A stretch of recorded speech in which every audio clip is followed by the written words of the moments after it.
이번 시간에는 우리 2024년 1회 정보처리 산업기사 실기 기출문제를 같이 한번 풀어보도록 하겠습니다.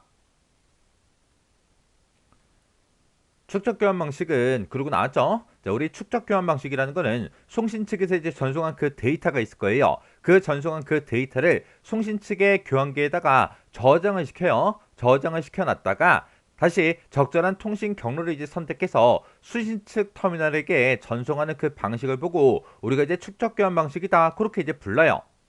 이 축적 교환 방식이라는 거는 송신 측에서 전송한 그 데이터가 송신 측의 교환기에 저장이 된다 그랬죠. 이렇게 이제 저장을 시켜놨다가 다시 전송되는 그 방식이 우리 축적 교환 방식이요. 다음 보기에서 축적 교환 방식 이거를 이제 모두 찾아서 기호로 이제 써라. 그렇게 이제 문제가 나왔습니다. 자, 지금 여기 이제 보기에 보니까 기억, 니은, 디귿, 리을하고 이렇게 이제 네 가지가 나왔죠. 지금 여기 보니까 이제 회선 교환 방식도 있고요. 메시지 교환 방식이다. 가상 회선 방식이다. 데이터그램 방식이다 하고 이렇게 이제 네 가지가 나왔는데 이 중에서 우리 메시지 교환 방식 그리고 가상 회선 방식, 데이터그램 방식 요 세 가지가 전부 다 축적 교환 방식에 대한 그 내용이에요. 그래서 우리가 정답을 적을 때 니은이다, 디귿이다, 리을이다 하고 이렇게 우리가 기호로 정답을 써주면 됩니다. 지금 이 문제가 우리 이제 정보 교환망에 대해서 이제 문제가 나온 거예요. 자, 그러면 이 정보 교환망 요거 이제 정리 좀 하고 지나가자고요. 자, 우리 정보 교환망이요. 정보 교환망은 말 그대로 정보를 이제 교환할 수 있는 그런 망을 보고 얘기하는 거예요.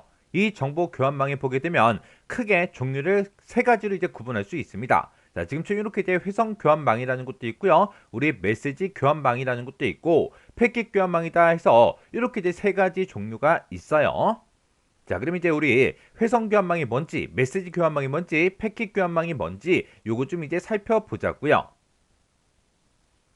우리 회선 교환망이요. 회선 교환망은 말 그대로 회선을 이제 교환해서 통신할 수 있게 해주는 그런 이제 망을 보고 우리가 회선 교환망이다. 그렇게 이제 부릅니다.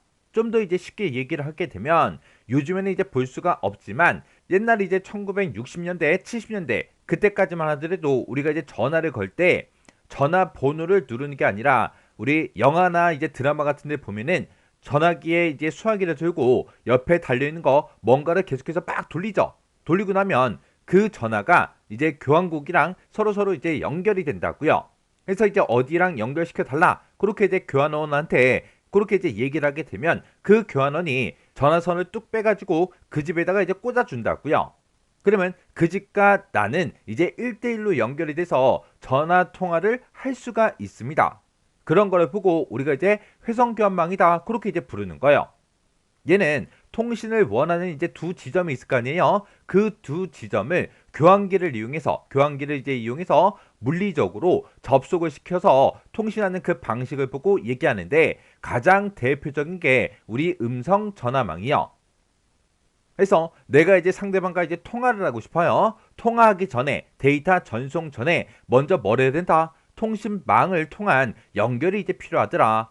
교환국에서 우리 집 전화선을 빼서 상대방 집에 꽂아줘야 상대방과 내가 이제 1대1로 연결이 돼서 통신할 수 있다고요.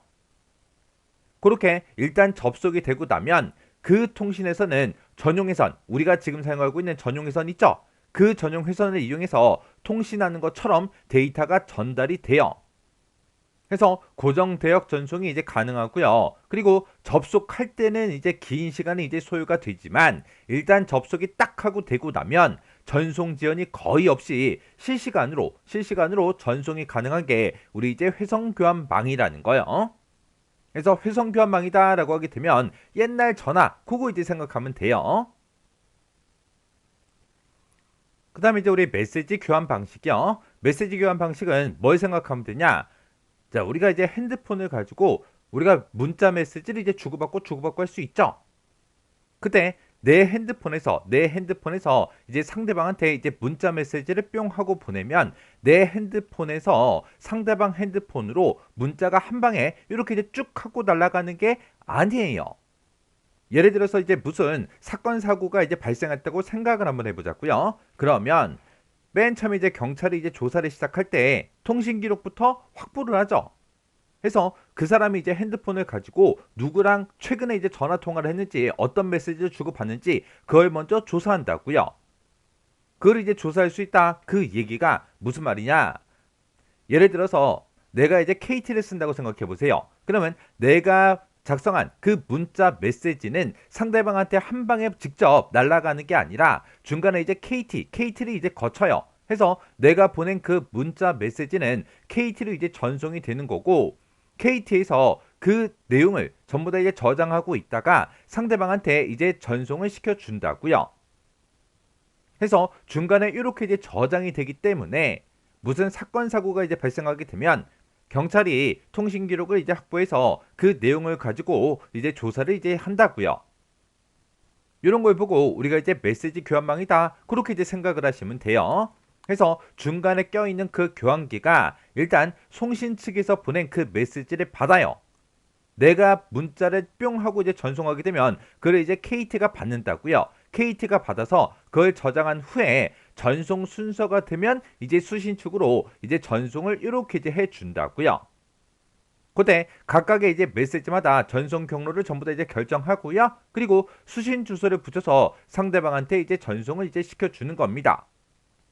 그리고 내가 전송한 그 전송 메시지는 교환기어 KT의 이제 기억 장치에 일정 기간 동안 저장이 돼서 차후에 검색이 이제 가능해요. 그리고 내가 이제 같은 메시지를 여러 곳에 이제 전송할 수가 있다 없다? 있더라. 우리가 이제 단체 문자 같은 거 막 보낼 수 있죠. 그거 이제 생각하시면 되고요. 그리고 전송 지연 시간이 이제 매우 길어요. 왜? 중간에 이제 저장했다가 날아가잖아요. 평상시에는 이제 전송 지연이 생기는 걸 많이 이제 못 느끼는데 12월 이제 31일에서 1월 1일로 이제 넘어가는 그 시점에 사람들이 엄청나게 많이 문자 메시지를 보내죠. 그럴 때 이제 전송 지연이 이제 생긴다고요. 그래서 전송 지연 시간이 매우 길며 응답 시간이 이제 느려서 대화형 데이터 전송이 됐든 방송망 이런 데서는 우리가 이 메시지 교환방을 이제 사용할 수가 없습니다. 그리고 전송량이 이제 폭주하는 그런 경우에도 중간에 이제 교환기 우리 KT가 이제 저장을 하고 있다 그랬죠. 그 저장 기능을 이제 이용해서 교환기에 들어온 그 순서대로 수신 측으로 이제 전송을 이제 시켜주면 되겠죠. 해서 교환기의 이제 혼란 상태를 피할 수가 있어요. 그리고 송신 측, 수신 측 얘네가 동시에 이제 운영 상태에 있지 않아도 메시지는 이제 전송이 되죠. 내가 만약에 상대방한테 이제 문자 메시지를 보낼 건데 상대방도 핸드폰에 켜져 있는 상태로 대기하고 있어야 된다. 그건 아니잖아요. 상대방이 자고 있든 뭘 하고 있든 우리는 이제 문자 메시지를 이제 보낼 수가 있다고요. 이렇게 이제 메시지 교환망이다라고 하게 되면 여러분들의 핸드폰에서 이제 문자 메시지를 이제 주고받고 하는 거 그거를 이제 생각하면서 여러분들이 이해를 하시면 됩니다. 그 다음에 이제 우리 패킷 교환망이요. 패킷 교환망이라는 거는 말 그대로 패킷이라는 거를 서로 이제 교환하는 그런 망을 보고 우리가 패킷 교환망이다. 그렇게 이제 불러요. 얘는 메시지를 이제 일정한 그 길이의 패킷이라는 걸로 전부 다 이제 잘라요. 잘라서 전송하는 그 방식을 보고 패킷 교환망 그렇게 이제 부르는데 예를 들어서 이건 뭐냐? 예를 들어서 내가 이제 영화 한 편을 다운로드 받고 싶어요. 예를 들어서 영화가 크기가 이제 되게 크죠? 파일 크기가 되게 큰데 만약에 그 크기가 이만하다고 가정을 한번 해보자고요. 이만한 영화를 내가 이제 다운로드 버튼을 땅 하고 누르는 순간 이 큰 영화가 내 컴퓨터로 뚝 하고 떨어지는 게 아니잖아요. 우리 다운로드 될 때 보면은 다운로드 될 때마다 이제 퍼센트가 막 올라가고 그리고 파일의 크기가 이제 점점 올라가는 걸 확인할 수 있습니다. 이 큰 영화가 내가 다운로드를 땅 하고 누르는 순간 큰 영화 이거 한 편이 내 컴퓨터로 뚝 하고 떨어지는 게 아니라 조금씩 이제 날라오죠. 그래서 이 크기가 큰 영화를 한 편 다운로드 받을 때 이 영화를 이제 보내주는 쪽, 전송해주는 쪽이 있을 거 아니에요. 거기서 이 크기가 큰 영화 한 편을 전부 다 이제 작은 크기로 다 자릅니다. 일정한 크기로 싹 다 이제 잘라서 나한테 이제 전송을 해준다고요. 그때 이렇게 이제 잘라놓은 그 크기 있죠. 이런 거 한 개를 보고 우리가 이제 패킷이다 그렇게 이제 부르는 거예요. 그래서 우리가 데이터를 이제 하나를 다운로드하거나 업로드를 시킬 때 이렇게 이제 패킷 단위로 데이터를 주고받고 하는 거예요. 해서 얘는 이제 인터넷상에서 우리가 이제 뭔가 다운로드 받는 거 그거 이제 생각하시면 됩니다. 얘는 응답 시간이 이제 빠르고요. 그리고 대화형 응용이 이제 가능해요. 그리고 음성, 우리 전화망 전송보다는 디지털 전송, 우리 데이터를 이제 주고받고 할 때 그때 이제 더 적합한 게 우리 이제 패킷 교환망이요. 그리고 이 패킷 교환망은 코드가 됐든 속도가 됐든 이런 게 전부 다 이제 변환이 가능하고요. 그리고 패킷망 상호 간에 이제 접속을 할 때 그때 이제 우리가 프로토콜을 이용하는데 그 프로토콜이 우리 이제 X75라는 그 프로토콜을 이제 사용합니다. 그리고 하나의 회선을 여러 사용자가 이제 공유할 수 있기 때문에 회선의 이용률이 높다. 그렇게 이제 돼 있는데 영화 한 편이 있을 때 그 영화 한 편을 내가 다운로드 받는 동안에도 다른 사람도 그 영화를 또 다운로드 받을 수가 있겠죠. 그렇게 하나의 회선을 여러 사용자가 이제 공유할 수 있어서 회선 이용률이 높은 게 우리 패킷 교환망이요. 그리고 얘는 이제 통신량 제어를 이제 하기 때문에 망의 이제 안전성을 높일 수도 있어요. 그리고 전송할 때 교환기가 됐든 회선이 됐든 그런 데서 만약에 장애가 발생해요. 장애가 만약에 발생하더라도 다른 이제 정상적인 그런 경로를 선택해서 우회해서 이제 전송을 계속해서 할 수가 있습니다. 그래서 이 패킷 교환 방식이라는 거는 트래픽 용량이 이제 클 때 데이터 교환이 이제 많은 경우에 그때 이제 사용하는 게 우리 이제 패킷 교환망이요. 그래서 우리 인터넷망이 패킷 교환망이다. 그렇게 이제 생각을 하셔도 돼요. 패킷 교환망은 아니지만 패킷 교환망이다. 그렇게 이제 생각을 해도 된다는 거예요. 그리고 대량의 데이터를 이제 전송하게 되면 전송 지연이 이제 많아져요. 예를 들어서 내가 이제 인터넷 사이트에서 영화 한 편을 다운로드 받아요. 그때랑 내가 동시에 영화를 만약에 5개를 이제 다운로드 받아요. 그때를 이제 서로 이제 비교해 보면 5개 다운로드 받을 때가 당연히 속도가 더 느리겠죠. 해서 대량의 데이터를 전송할 때 그때 이제 전송 지연이 이제 많아지고요. 그리고 대역폭 설정이 이제 유동적인 게 우리 이제 패킷 교환망이요. 이 패킷 교환망에 보게 되면 패킷 교환망의 이제 기능에 보게 되면 패킷 다중화 기능도 있고요. 경로 제어 기능도 있고 그리고 논리 채널도 있고요. 그리고 순서 제어다. 그리고 트래픽 제어다. 오류 제어다 해서 이렇게 이제 여러 개의 그런 기능을 가지고 있는 게 우리 패킷 교환망이요. 그리고 패킷을 이제 교환하는 그 방식이요. 교환을 이제 어떤 방식으로 할래? 거기에 따라서 지금처럼 가상 회선 방식이라는 게 있고 데이터그램 방식이 있고 이렇게 이제 두 가지로 나눠 볼 수 있습니다. 자, 지금 여기 보게 되면 이제 가상이라는 그 말이 들어갔죠. 그러면 얘는 이제 진짜다, 가짜다, 가짜다. 이 가짜, 가상이라는 게 도대체 뭘 얘기하냐? 가상 회선 방식이라는 거는 좀 더 이제 쉽게 얘기하게 되면 예를 들어서 우리 이제 자전거 동호회가 있다라고 가정을 한번 해보자고요. 제가 이제 운동을 하기 위해서 자전거 이제 동호회에 이제 가입을 했습니다. 가입을 했더니 이번 주 주말에 이제 춘천으로 이제 놀러를 간대요.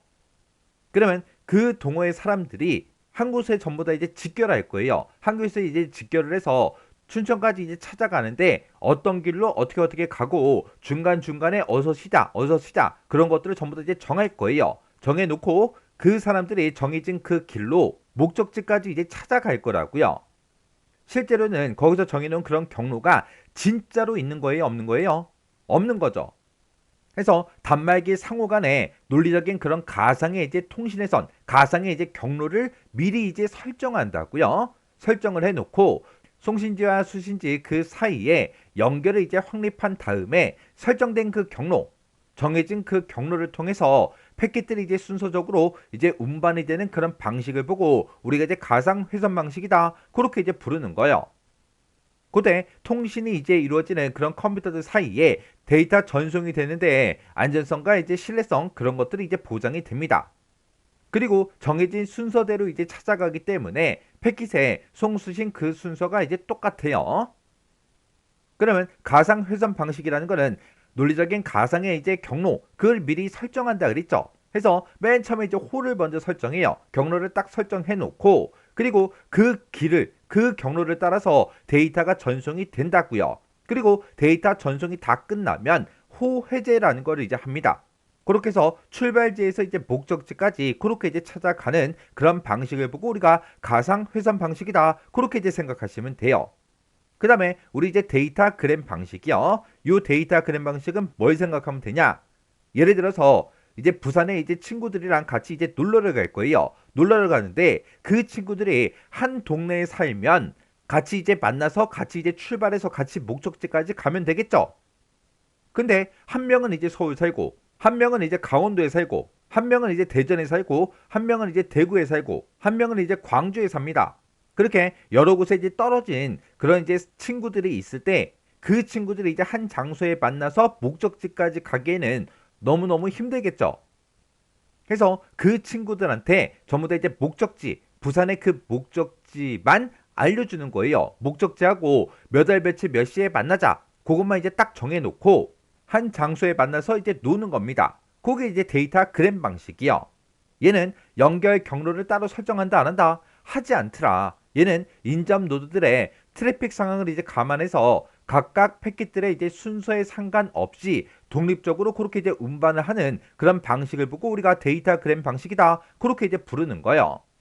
그래서 서로 다른 지역에서 출발하기 때문에 출발하는 순서에 상관없이 독립적으로 그렇게 따로따로 목적지까지 찾아가는 그 방식, 그걸 보고 우리가 데이터 그램이다. 그렇게 이제 얘기하는 거예요.